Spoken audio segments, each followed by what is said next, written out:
was never probably nothing too crazy. But I'm gonna be honest with y'all, it's way different, you know. I'm just readapting and everything.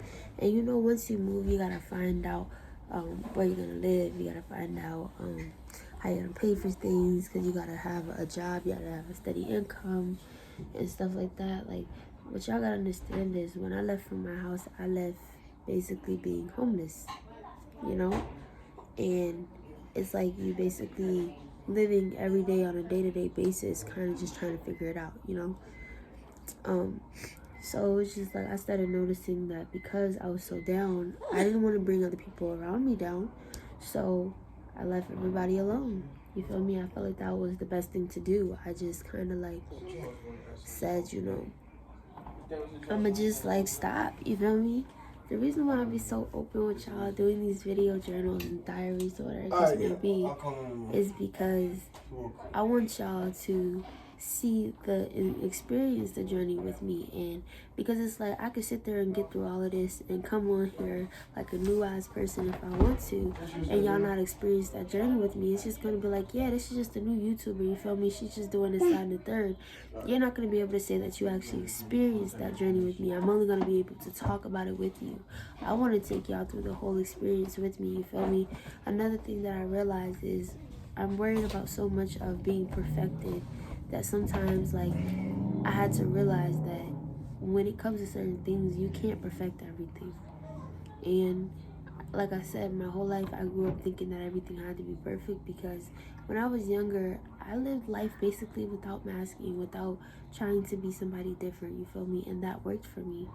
But as I started getting older, and as I started realizing like how different I was and how people teach you when you're different and things like that, it made me stop doing those things. And I stopped feeling as protected, or I guess maybe as far as like, you know, because I wasn't masking anymore. And you know, I feel like when people know you're different, they treat you different.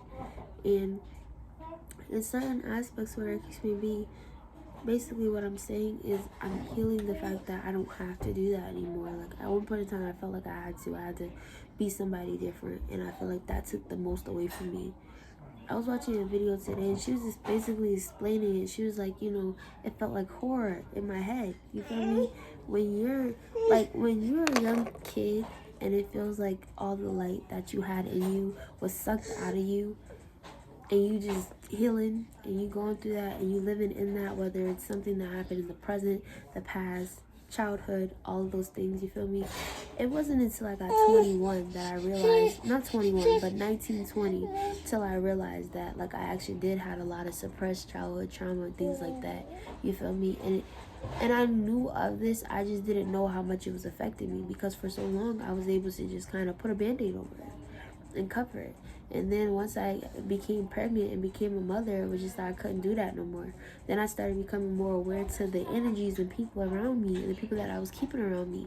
And it felt like damn near like it hurted, because I couldn't figure out why, you know, so many people that see me struggle, see me not have, see me go without, was so upset with me, upset with what I had. You feel me?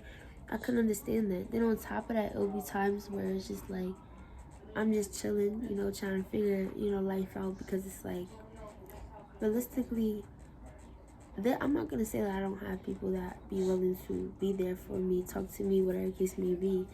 I do. It's just more times out of not that I just personally, like I said, when you healing childhood traumas, one of the things that I heard as a kid, like very often, was what goes on in my house stays in my house. So I became the type of person where it was just like everything needed to be private. Everything needed to be private. Or when it came to, like, for example, I became the type of person that like started like overeating and overindulging into everything, because like I said, food was one of the things that I felt like I really connected to, outside of music, outside of YouTube, outside of school and things like that. And I really felt like that was one of the things that I felt like me and my mom really connected and bonded over, you feel me? And I didn't realize that I was going through something called, and this is honestly what it is called, y'all. So if you or you know anybody who has experienced something like this is what it is. So it was called golden child syndrome, basically, where your parent basically kind of picks you out of however many siblings you have, and they kind of put you on this really big pedestal, or whatever the case may be, so you feel like you gotta do everything right, everything perfect, things like that. When I come on here, I don't be coming on here to bash my parent. I love my parents to death. You feel me? It's just I wish they would have went about things differently, because I'm now 21 and healing from things that I don't talk about because of, certain situations. You feel me? That's why it's just like I said to y'all, I want to make this a safe space so that you guys can feel comfortable, coming on here and things like that. And I definitely was thinking about it, your aesthetic and things like that matter, like that matters, because people don't even look at you or even try to listen to what you gotta say if you don't look a certain way. You feel me? Like, and honestly, like this year, y'all, I'm cool. You feel me? Because I'm not gonna say I lost a lot of people, because I didn't lose a lot of people. A lot of people lost me. You feel me? I'm in a different chapter in my life where I'm realizing that no, I didn't make all the right decisions. But I've had great people in my life that we didn't fall off on bad terms. It was just simply like life brought us in different directions, or we just became different people, you feel me? And it just like our timelines was different, you feel me? And we just, went our separate ways naturally. But because I know that, then I know it's not me, and I'm capable of having, great people around me. It was just simply the mind space that I was in during this time, you feel me? When you're healing and you're detaching from the old version of yourself, you're going to attract a lot of bad things, because you're going through the version of yourself that really needed that love. You're going through the version of yourself that really is like learning everything all over again. So you're gonna make a lot of mistakes, you're gonna make a lot of bad decisions, And when I say I've made a lot of mistakes and a lot of bad choices and things like that, I'm not gonna say that it was, a thing where it's just like I openly was out here doing things, you feel me? Like, I'm not gonna lie, at one point in time I didn't know how to manage my emotions, and I wasn't really attuned and secure with myself enough for a person to be like, oh, like if they wanted to leave, I would just let them leave. Like, no, it was a thing where I was doing the freaking most, you feel me? Because at the time, like I said, it felt like the only things or the only people that I was worthy of were these people, because like I said, the dynamic that I had at home, it starts at home, y'all. That's really where it started for me. Like, that's where everything started for me, honestly, at home. And yes, my parents did teach me, love yourself and things like that, but that's easier said than done. Even when you don't see them following those same rules, it's like, yeah, that goes out the window. That's why I always told myself, when it came to my son, I was going to do everything in my power to model what a loving relationship looked like. And I'm not going to lie to y'all and say that I have been doing that. No, I'm not going to say that to y'all, because I feel like that would be a fucking lie. But have we been working on that? Yes, because realistically, I want my child to know what it's like to have love from both parents, and know what it's like to grow up in a household with two loving parents, you feel me, that actually love each other. There's no funny shit going on, just real genuine love. I want that for him, because I didn't have that.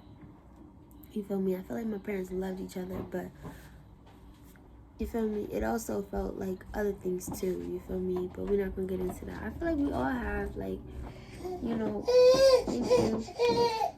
We all have a story, about, and if that's not your story, then that's great, you feel me? Noodles. Thank you, babe.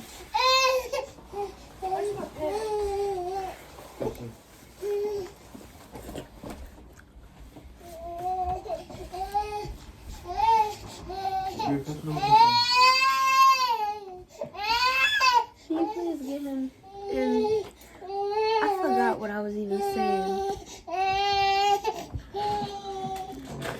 But yeah, like, honestly, and that's another thing that I feel like I really need to heal. I felt like people that know me and know me closely knows that I lost my father at 3. He was like my best friend, and a lot of people don't believe me, but even though I was 3, I have a lot of memory of him. We did a lot of shit together, you feel me? And I feel like not having him here, and then being the age that I am, and a parent realizing that, yeah, you're gonna get married one day and he's not walking you down the aisle.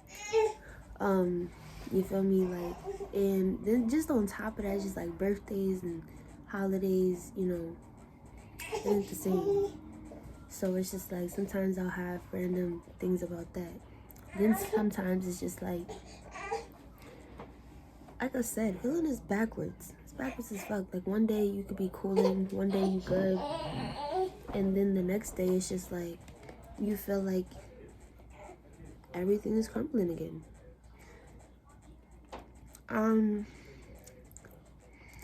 Yeah. I just be feeling like I'm telling you.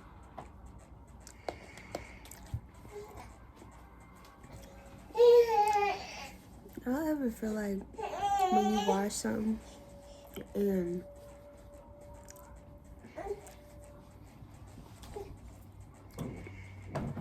anyway, y'all ever feel like when you wash something or you eating on something and you washed it but you can still taste the soap? Really, honey? You know what? You can still taste the soap. Again? Uh-huh. Oh, Lord. I rinsed it out this time. You At did. least chew your food up, at least, like, dang. You did a great job. Oh, that's another thing. I don't know how to chew. Don't look at me weird. I really don't. I don't know how to chew. Like, I never, that's the thing about me and eating. So when it came to food, you know how like you're supposed to chew a couple times before you swallow? I chew it enough to get the flavor out. Then I swallow. So that's why it's just like me and food ain't ever really have a good, you know, like that's why you get like stomach issues and things like that. So for all of my baddies who be having like the 8 a.m. p.m. bubble guppies going on, I totally get it. You want to come watch some Scooby-Doo with me? That sounds good. Let's go watch some Scooby-Doo. Here. Your mama? What is she doing? Let me take a So this is basically a video of, yeah, let me vent, you know, tell y'all why I haven't been so enthusiastic. And it's so sucky because it's like, I want this so bad. You feel me?